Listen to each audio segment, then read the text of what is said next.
Assalamualaikum warahmatullahi wabarakatuh. Perkenalkan, kami dari kelompok 4 yang beranggotakan saya sendiri Muhammad Yusuf dan teman saya Samsul Kamar dan Fitriani. Jadi di sini kami akan membahas materi tentang akad murabahah dan implementasinya dalam lembaga keuangan syariah. Oke, langsung saja kita ke materinya. Apakah teman-teman tahu apa itu murabahah? Nah, jadi murabahah berasal dari kata ribuhun yang berarti untung atau keuntungan. Dengan demikian, murabahah adalah jual beli barang pada harga asal dengan tambahan keuntungan yang disepakati. Dalam murabahah, penjual harus memberitahu harga produk yang dia beli dan menentukan suatu tingkat keuntungan sebagai tambahannya. Murabahah dalam bagian dari jual beli secara umum dibolehkan berdasarkan keumuman hukum jual beli, berdasarkan dalil Al-Quran dan hadis serta ijma ulama. Imam Malik membenarkan keabsahannya dengan merujuk pada praktik penduduk Madinah yang lazim menerapkan jual beli murabahah. Imam Syafi'i secara khusus mengatakan bahwa jual beli murabahah adalah halal, dan fikih mazhab Hanafi juga membolehkan murabahah berdasarkan terpenuhinya syarat-syarat yang penting bagi sahnya suatu jual beli dalam murabahah dan karena orang memerlukannya. Menurut jumhur ulama, rukun dan syarat yang terdapat dalam murabahah sama dengan rukun dan syarat yang terdapat dalam jual beli. Dalam jual beli, murabahah, pihak penjual mesti memberitahu pembeli dengan harga pembelian barang dan menyatakan jumlah keuntungan yang ditambahkan pada biaya tersebut. Sebagai contoh, Ahmad membeli mobil seharga 300 juta. Biaya-biaya yang dikeluarkan 5 juta. Maka ketika ia menawarkan mobilnya, ia mengatakan, "Saya jual mobil ini 305 juta. Modal saya 300 juta dan saya mengambil keuntungan 5 juta." Oke, selanjutnya dasar hukum murabahah yaitu terdapat di dalam surah An-Nisa ayat 29. Bismillahirrahmanirrahim. Ya ayyuhalladzina amanu la ta'kulu amwalakum bainakum bil batil illa an takuna tijaratan an taradim minkum wa la taqtulu anfusakum innallaha kana bikum rahima. Artinya, hai orang-orang yang beriman, janganlah kamu saling memakan harta sesamamu dengan jalan yang batil, kecuali dengan jalan perniagaan yang berlaku dengan suka sama suka di antara kamu. Dan janganlah kamu membunuh dirimu. Sesungguhnya Allah adalah Maha Penyayang kepadamu. Al-Quran Surah An-Nisa ayat 29. Dalam ayat tersebut menjelaskan hukum transaksi secara global dan lebih spesifik menjelaskan transaksi jual beli, di mana Allah Subhanahu wa taala mempertegas legalitas dan kebolehan jual beli secara umum, serta menolak dan melarang konsep riba.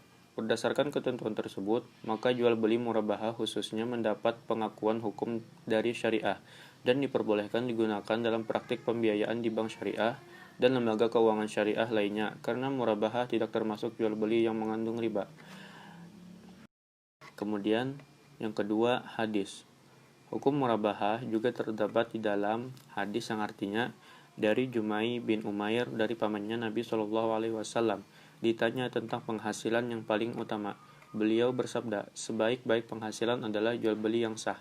Tidak terdapat unsur penipuan dan usaha seseorang dengan tangannya. Hadis riwayat Ahmad nomor 15.276. Dalam hadis tersebut menjelaskan tentang murabahah, di mana dijelaskan bahwa diperbolehkannya jual beli dan dianggap sah apabila dalam jual beli tersebut tidak ada unsur menipu atau hal lain yang dapat menjadikan tidak sahnya jual beli itu sendiri.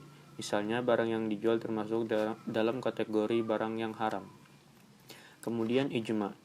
Umat Islam telah sepakat tentang keabsahan jual beli, karena manusia sebagai makhluk sosial selalu membutuhkan individu lain untuk memenuhi kebutuhan sehari-harinya. Oleh karena itu, jual beli adalah salah satu jalan untuk menjembatani dengan cara yang sah dan saling rela, sehingga dengan demikian setiap orang yang memenuhi kebutuhannya dengan mudah. Dari ayat Al-Quran, hadis, dan pendapat dari para ulama tentang kebolehan jual beli murabahah, maka hukum jual beli murabahah diperbolehkan dalam Islam, semasa dalam transaksi tersebut tidak ada unsur riba atau yang dipersamakan dengan riba. Kemudian yang keempat, hukum di Indonesia. Yang A. Undang-undang. Adapun landasan hukum murabahah pertama kali diatur dalam pasal 1 angka 13 Undang-Undang Nomor 10 Tahun 1998. Kemudian, yang B, Dewan Syariah Nasional atau DSN. Dewan Syariah Nasional adalah dewan yang dibentuk oleh Majelis Ulama Indonesia untuk menangani masalah-masalah yang berhubungan dengan aktivitas lembaga keuangan syariah.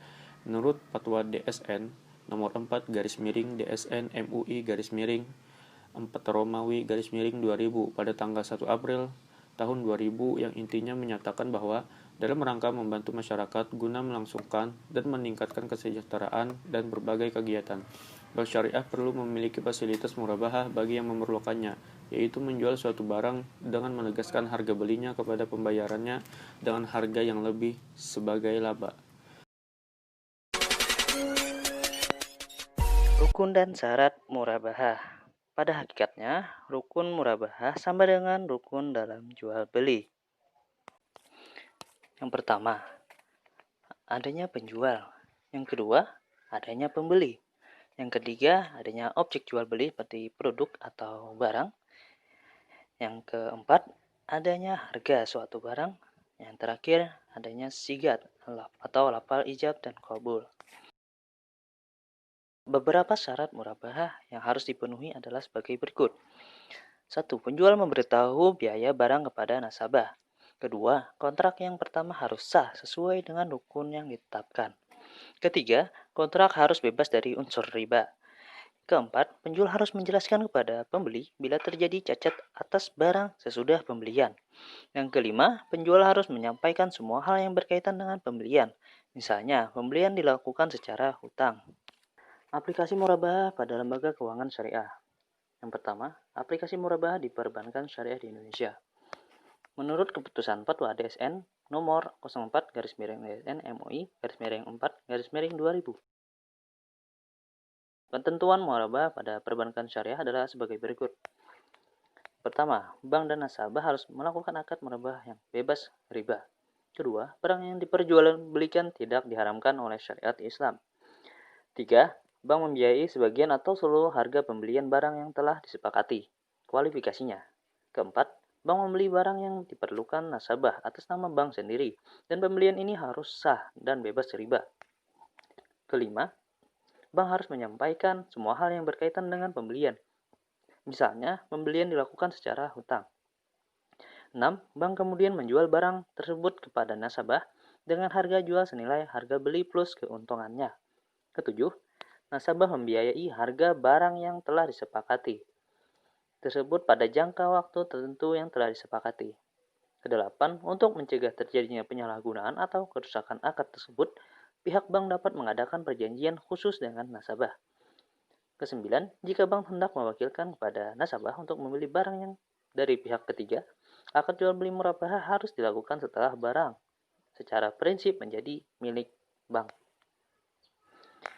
Ada beberapa tipe murabahah dalam praktik perbankan syariah yang semuanya dapat dibagi menjadi 3 kategori besar, yaitu tipe pertama, penerapan murabahah adalah tipe konsisten terhadap fikih muamalah. Dalam tipe ini, bank membeli dahulu barang yang akan dibeli dan nasabah setelah ada perjanjian sebelumnya. Yang kedua, tipe kedua mirip yang pertama, tapi perpindahan kepemilikan langsung dari supplier kepada nasabah, sedangkan pembayaran dilakukan bank langsung kepada penjual pertama atau supplier. Yang ketiga, tipe ini yang paling banyak dipraktikkan oleh bank syariah.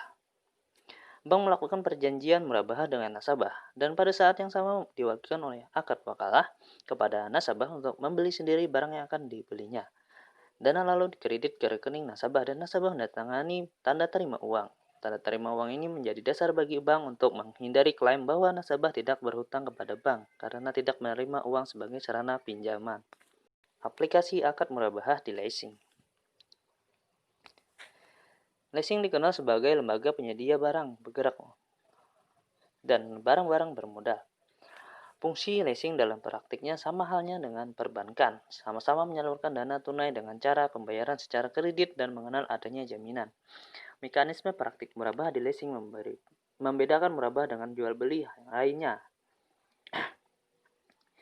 Mekanisme praktik murabahah di leasing membedakan murabahah dengan jual beli lainnya adalah penjual harus memberitahukan kepada pembeli tentang harga barang pokok yang dijualnya, serta jumlah keuntungan yang diperoleh. 3. Aplikasi sel di lembaga keuangan syariah. Mengacu kepada Fatwa DSN MUI nomor 23 DSN MUI 3 2002 tentang potongan pelunasan dalam murabahah atau disebut dengan sel. Kebijakan tersebut ditetapkan oleh Dewan Direksi dan disetujui oleh Dewan Pengawas Syariah yang kemudian diberlakukan di seluruh cabang syariah, baik kantor cabang syariah, cabang pembantu maupun layanan syariah di mana dalam kasus pelunasan yang dilakukan oleh nasabah sebelum akad jatuh tempo, maka nasabah dikenakan kompensasi. Kompensasi yang diberikan berbeda sesuai dengan kasus pelunasan nasabah. Jika nasabah melunasi karena alasan pindah ke bank lain, maka nasabah akan dikarenakan kompensasi berupa kewajiban membayar 4 kali margin. Murabahah selain harus membayar total sisa pokok utang, sisa margin berikutnya menjadi diskon bagi nasabah.